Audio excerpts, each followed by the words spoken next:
Welcome to the Fundraising Leadership Podcast, where we talk about topics related to fundraising, leadership, coaching, and management for professionals in the nonprofit world. I'm Michelle Maloy Dillon, and we're here with the whole team of Fundraising Leadership to talk about some of our experience as coaches during the year 2020. Janice, why don't you kick us off?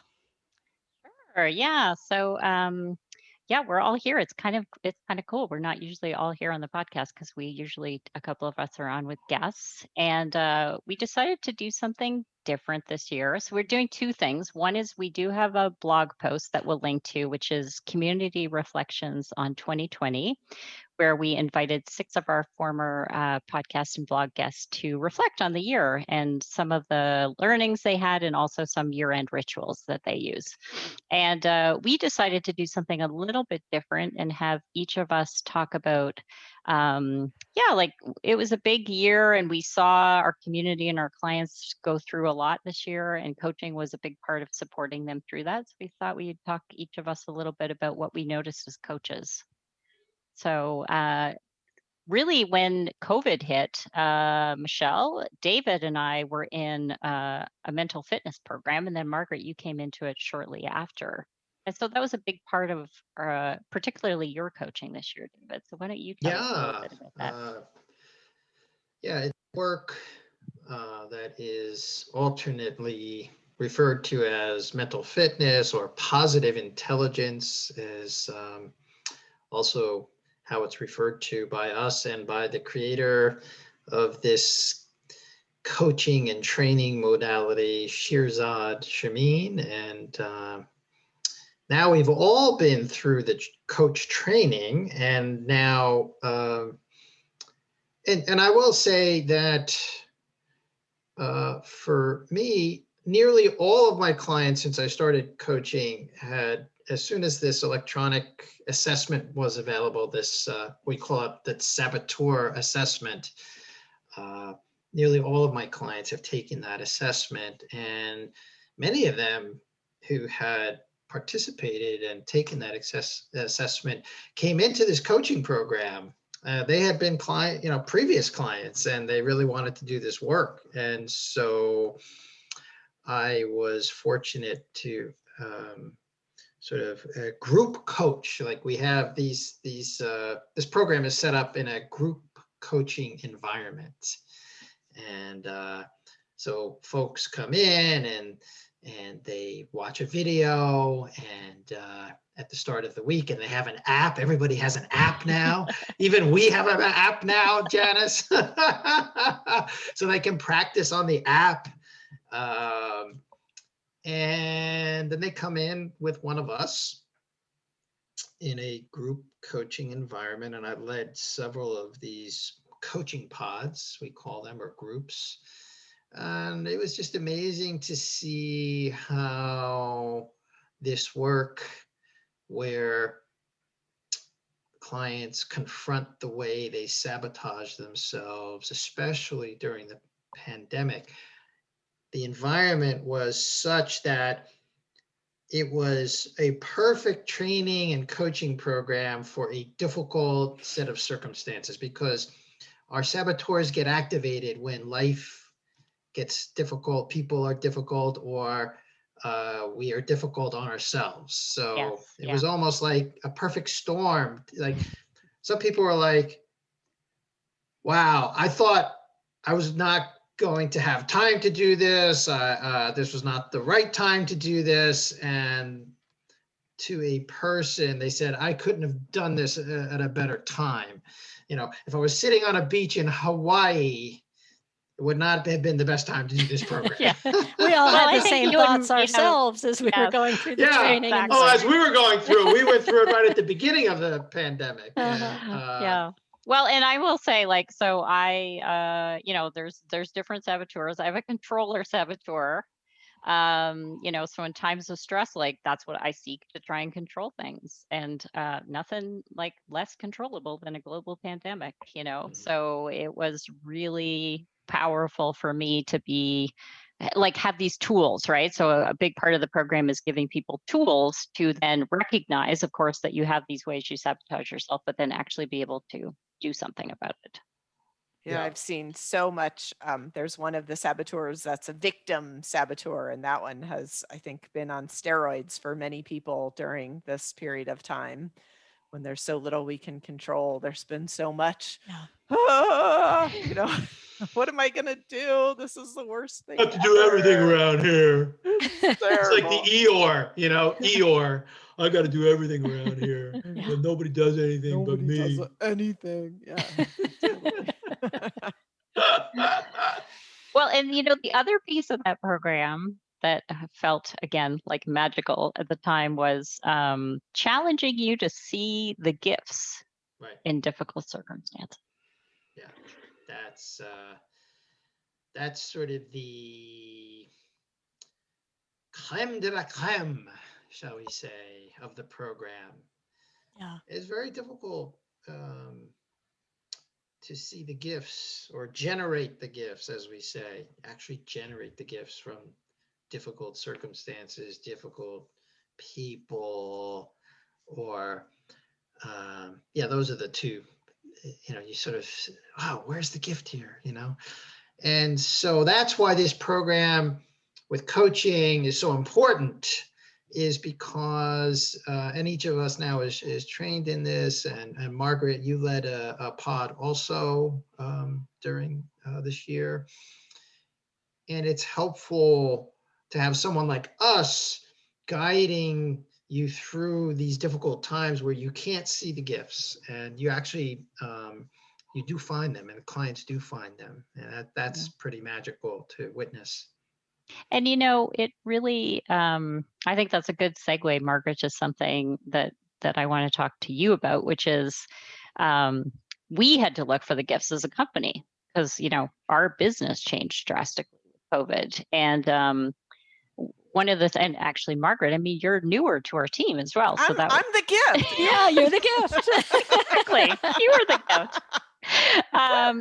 But like we started collaborating together, and you do a lot of work with charities around like rewriting their story. So tell us about that. I mean, if ever there was a year when people need to rewrite their story, it was this year. Yeah, thanks, Janice. I think at the beginning of COVID, there was a small number of, and I'm talking primarily about the direct service organizations out there, and there were a small number that were sort of the front lines, that were doing food and family resources, who had their work cut out for them, and they just, never missed a beat. They were meant for this. And then there was everybody else. And at the beginning, it just seemed like everybody was, saboteurs.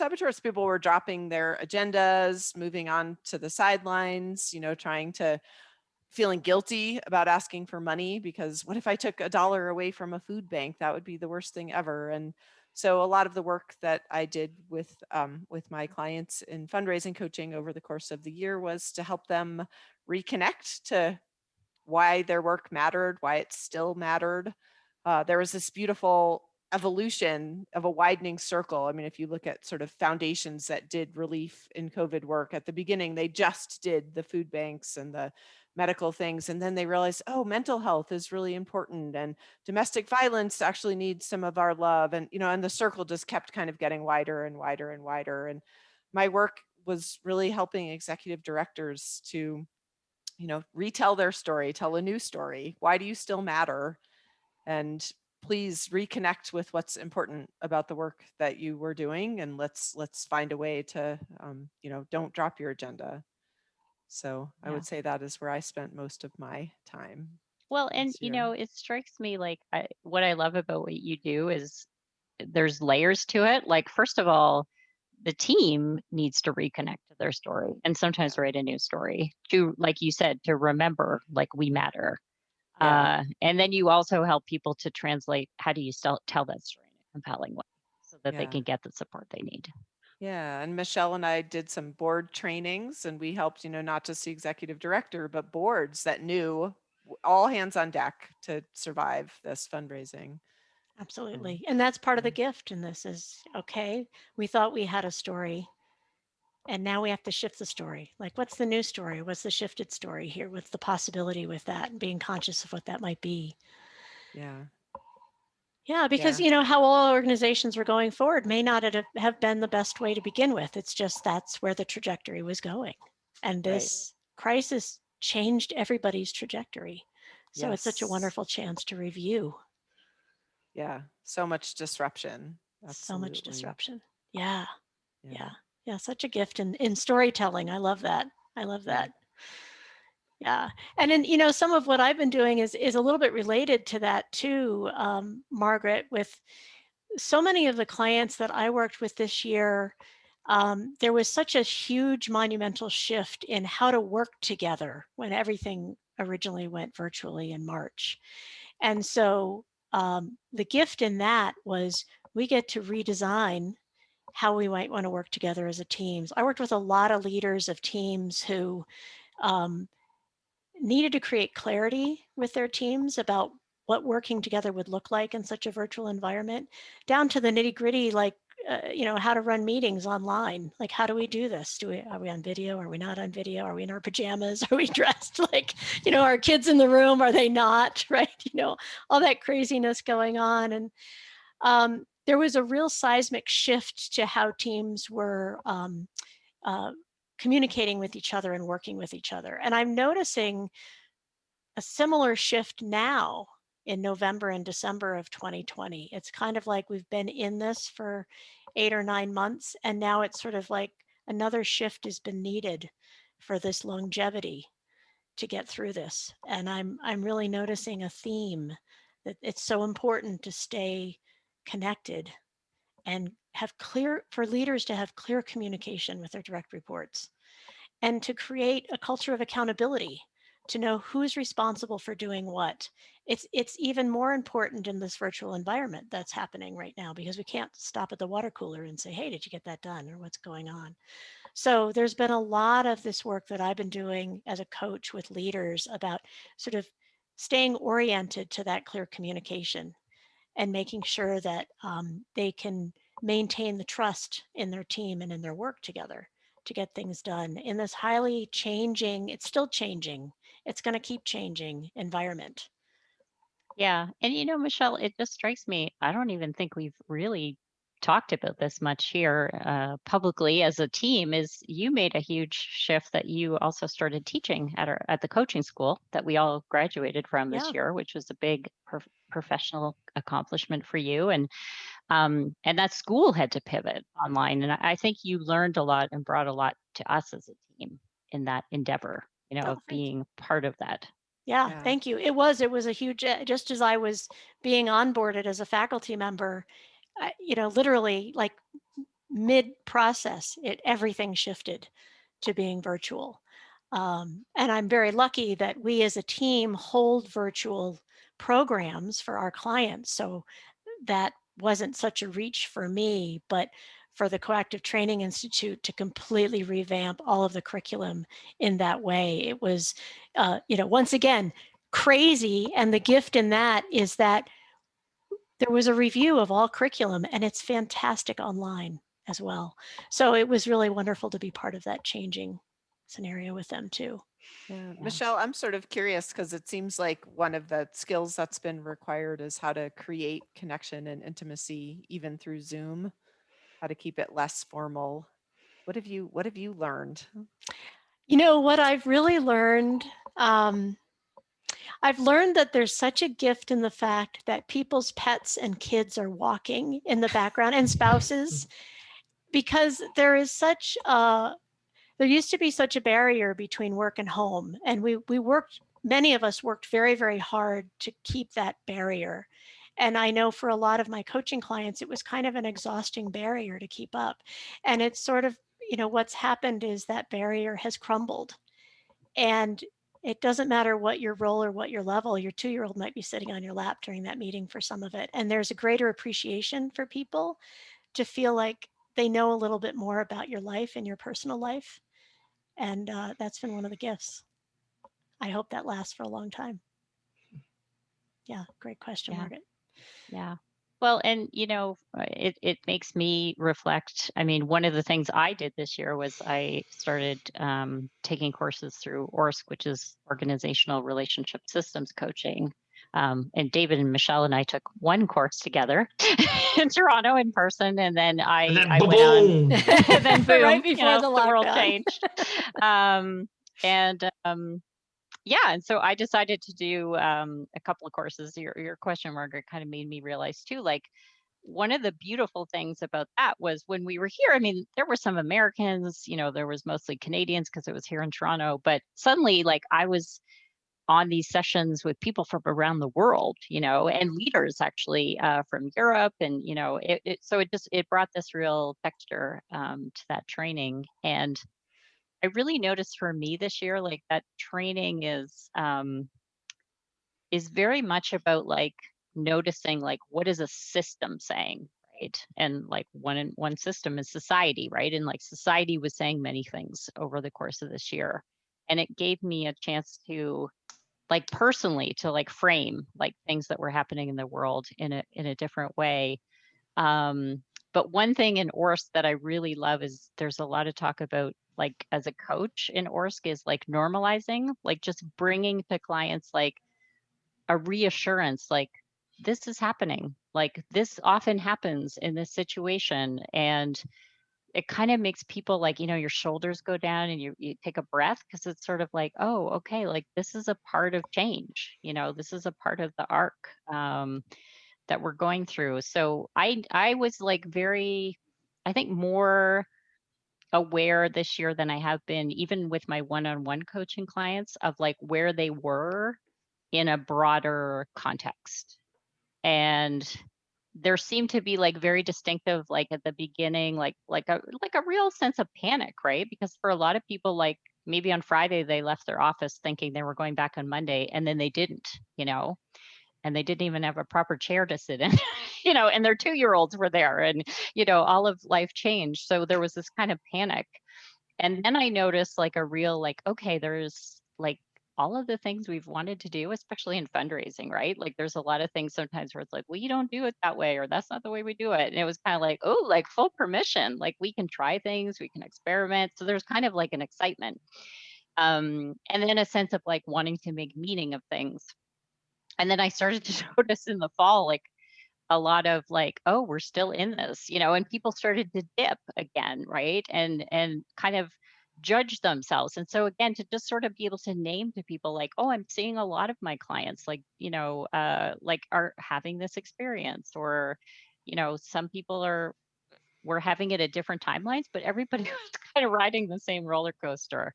So that's been really fun. Like I've just appreciated like having this new lens. And then like personally, I've appreciated this year, like being back in that space of like not knowing what I'm doing.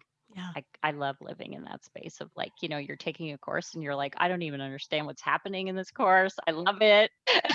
But it's so overwhelming. What am I going to do with this? So that's been my kind of fun experience. Yeah, learning new things is always great. And, I like what you're pointing to, Janice, with the arc of your clients, because that's one of the privileges of being a coach, is that we get sort of this inside scoop. And this year has been incredibly special for that reason, because it's an inside scoop into the systems, the voice of the system that we're hearing in our society. And we've all been hearing some of those voices in that arc of what was speaking, that panic, and then that bit of that playfulness and like recreating, and then that all of that, it is all normal in times of huge change. And so oftentimes when working with individuals, there's this feeling of reassuring them, like, you are not alone, this is normal, and it's very reassuring for them. And as a coach, I feel like I get proof of that. I see it in the global nature of coaching that we all do. So that's we've all had one foot sort of in this collective story. Yeah.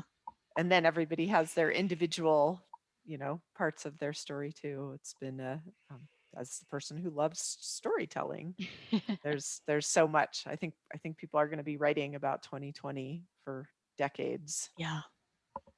Yeah. Making movies, songs. There's a lot to say. A lot to learn. Yeah. A lot to learn. Yeah. So what feels like the arc, speaking of arcs, is coming to a close.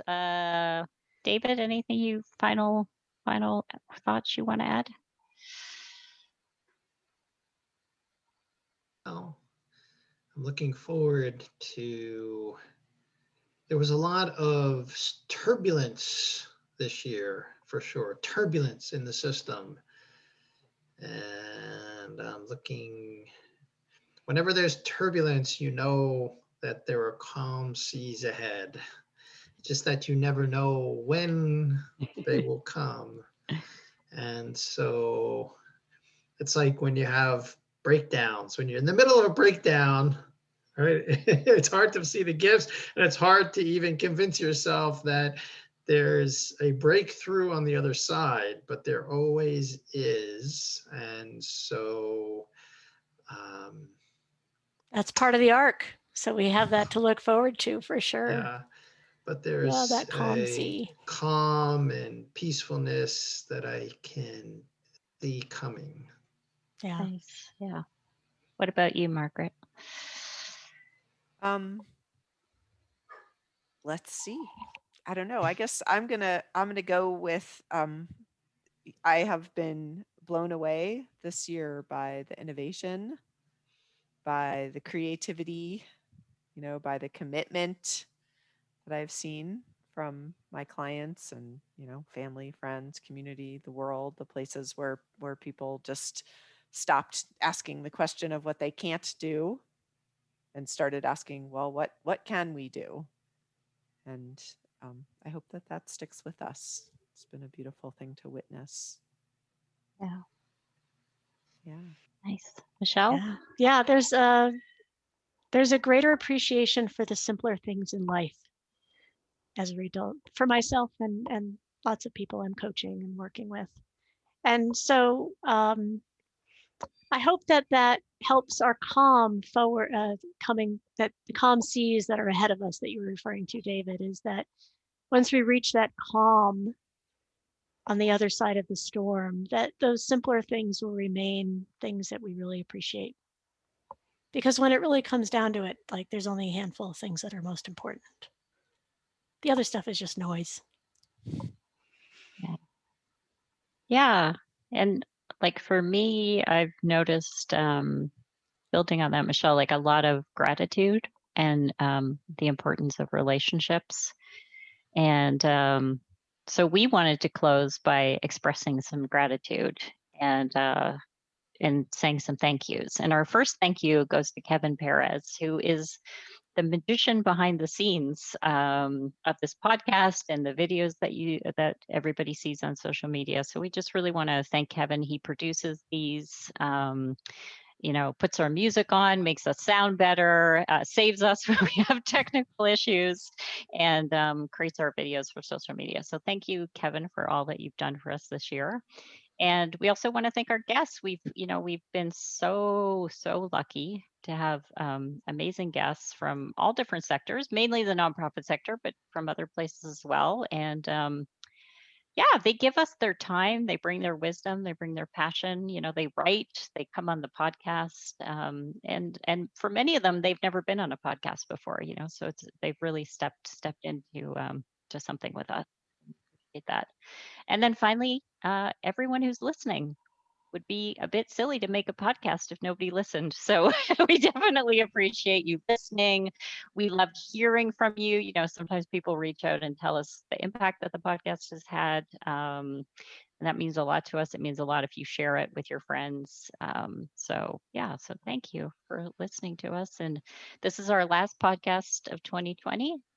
And we're already planning 2021. We're really excited about, more guests, more great content, more great conversations. Yeah.